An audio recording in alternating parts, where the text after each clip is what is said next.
आज हम डिस्कस करेंगे पेपर क्रोमेटोग्राफी के बारे में। और अगर हम अपने टाइटल में बात करें वर्ड क्रोमेटोग्राफी, तो हम देखते हैं कि ये दो लफ्जों से मिलकर बना हुआ है, जिसे कहा जाता है क्रोम एंड ग्राफ, जिसे कि यहाँ पर हम अपने सामने देख रहे हैं। अब इसमें भी हम देखें कि क्रोम का क्या मतलब है और ग्राफ का क्या मतलब है। तो हम देखते हैं कि क्रोम कहा जाता है कलर को, और ग्राफ जैसे कि आपने देखा होगा कि हम ग्राफ के ऊपर क्या करते हैं, ड्रॉ करके बता रहे होते हैं, तो ग्राफ का मतलब है टू ड्रॉ।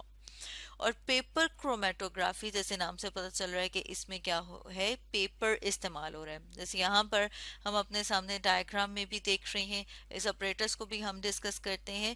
और इसमें क्योंकि हम पेपर इस्तेमाल कर रहे हैं, इसलिए हम इसे कह रहे हैं पेपर क्रोमेटोग्राफी।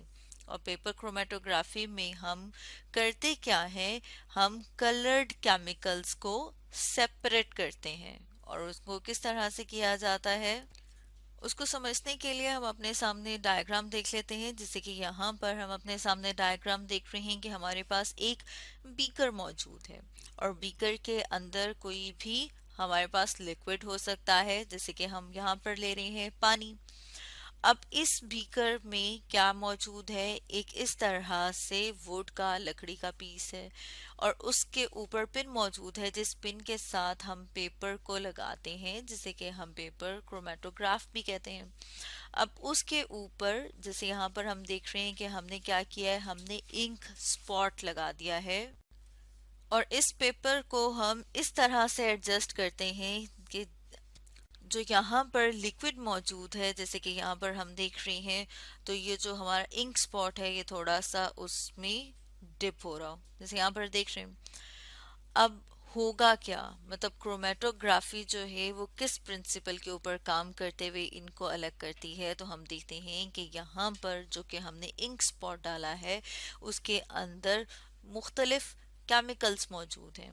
और वो केमिकल्स जो हैं वो एक दूसरे से सेपरेट हो जाते हैं, और वो एक दूसरे से सेपरेट इस तरह से होते हैं क्योंकि उनकी ट्रेवल करने की जो स्पीड है वो एक दूसरे से मुख्तलिफ है। यानी हम कह सकते हैं कि यहाँ पर जो लिक्विड कंपोनेंट हमने यहाँ पर डाला था, जैसे कि इंक स्पॉट, अब इसमें मौजूद मुख्तलिफ केमिकल्स, या फिर हम कहेंगे कि मुख्तलिफ जो कंपोनेंट्स हैं, वो इस पेपर के ऊपर क्या कर रहे हैं, ट्रेवल कर रहे हैं, और वो ऊपर की तरफ जा रहे हैं। लेकिन हम देख रहे हैं कि हर केमिकल के ऊपर की तरफ जाने की जो स्पीड है, जो रफ्तार है, वो थोड़ी सी मुख्तलिफ है।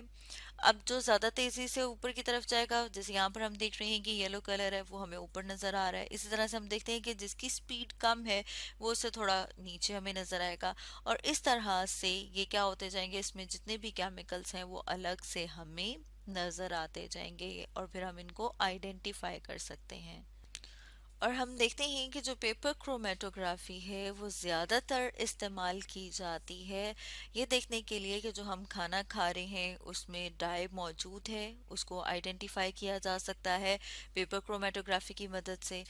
और पेपर क्रोमेटोग्राफी को इस्तेमाल करते हुए हम छोटी से छोटी मिकदार को आइडेंटिफाई कर सकते हैं। यानी कि हम देख सकते हैं कि फॉर एग्जांपल जैसे हमने बात की कि फूड में अगर हमने डाई को डिटेक्ट करना हो, तो उस अगर वो कम मिकदार भी है, तो पेपर क्रोमेटोग्राफी की मदद से हम उसको डिटेक्ट कर सकते हैं। डाई जिसे कि हम देखते हैं कि खाने में मुख्तलिफ तरह के रंग इस्तेमाल किए जाते हैं, तो उन्हें भी हम क्या कहेंगे कि वो भी क्या है, फूड डाई, जो कि हमारी सेहत के लिए नुकसानदेह हो सकता है। तो उनको डिटेक्ट भी किया जाता है पेपर क्रोमेटोग्राफी की मदद से। तो स्टूडेंट्स, आज हमने डिस्कस किया पेपर क्रोमेटोग्राफी के बारे में।